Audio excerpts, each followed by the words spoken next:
everybody. Ladies and gentlemen, my first guest tonight is a 6-time Emmy Award-winning actor you know from Mayor of Easttown, Fargo, and Hacks. Please welcome back to The Late Show, Jean Smart.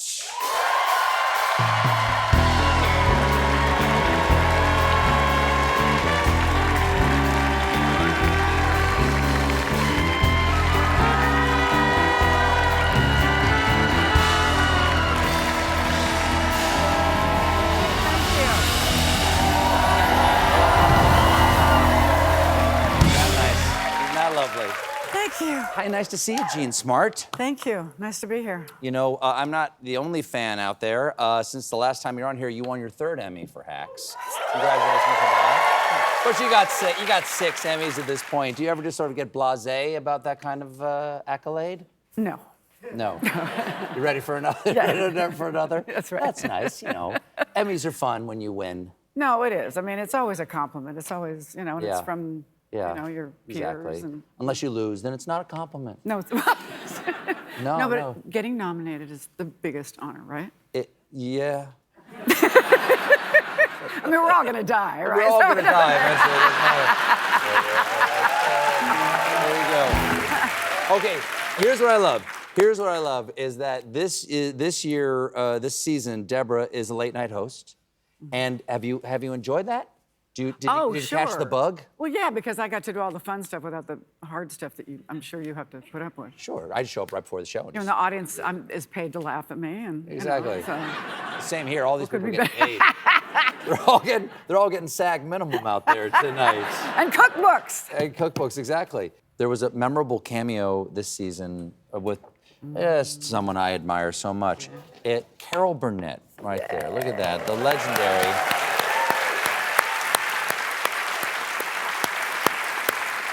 And your character is the host of the Late Show on CBS, right? Sure. And Carol, of course, is a variety star on CBS. Yes. Had you known Carol before? Just a little bit. She played my mom on an episode of Hot in Cleveland. And then we had been in contact before that over the years. We discussed possibly doing her show in New York that she wrote about her growing up. Yeah. She had talked to me about doing that, but I wasn't able to do it. She's extraordinary. She's just a lovely person, too. If I can still be like her at 91, I'd be very, very happy. But you know, I asked her if she ever got hurt, because she did all those insane stunts on the show all the time. She did not a single injury. No. All those years. She said a couple of little bruises, that was it. Have you ever been hurt on stage?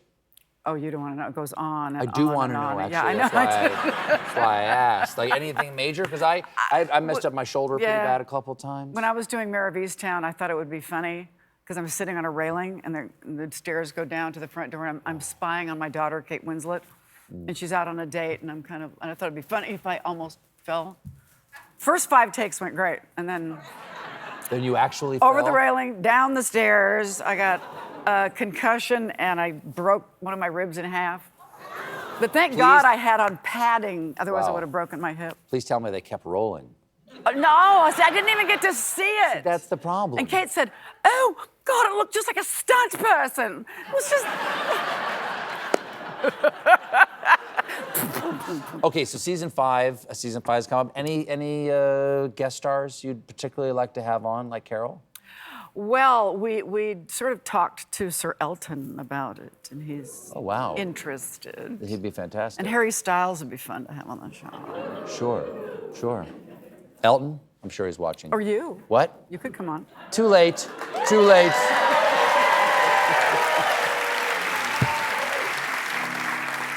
Took almost 15 seconds to drag that out of you. Now, you're back on Broadway for the first time in 25 years.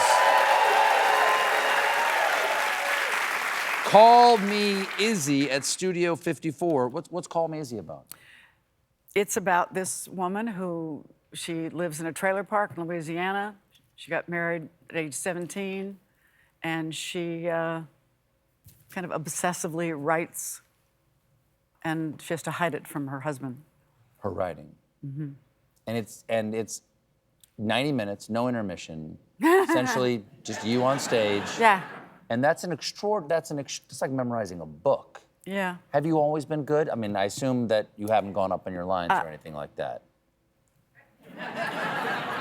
We're still in previews. Would you forgive me? You know what I like? I like these prompters here that No, they've got for me. Just get a couple of those around the Yeah, no, back row. I left out one of my favorite couple of lines the other night. And there were people outside afterwards, and I was signing some autographs. I wanted to give them a refund. I felt like you didn't get to see the whole show.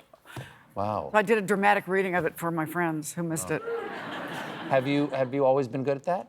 Yes. About memorizing Knock lines? wood, knock Yeah, wood. it's kind of a thing that people who aren't actors often say. How do you memorize all those lines? Like it Yeah. just kind of happens. But you know what it's like if you're telling a story that you love or a joke that you love. Yeah. It's like you don't forget it because you enjoy telling it so much. Right. But yeah, it's been harder than I thought. Do you have a process? I found that writing it physically down by hand helped me. Really? Yeah. Writing out the script by hand helped. Well, I probably should do that because I think I'm more of a visual learner, but I would wear headphones. I recorded the whole show on my phone, and then I just put it on a loop, listen. Wow. I would fall asleep listening. Wow. Are you still doing And I would that? listen with my right ear because that controls the left side of your brain, which is the factual side, which makes you memorize and learn. So you want to listen with your right ear. Wow. That's just science. I'm very impressed. We have to take a quick break. We'll be right back with more Gene Smart, everybody. Stick around.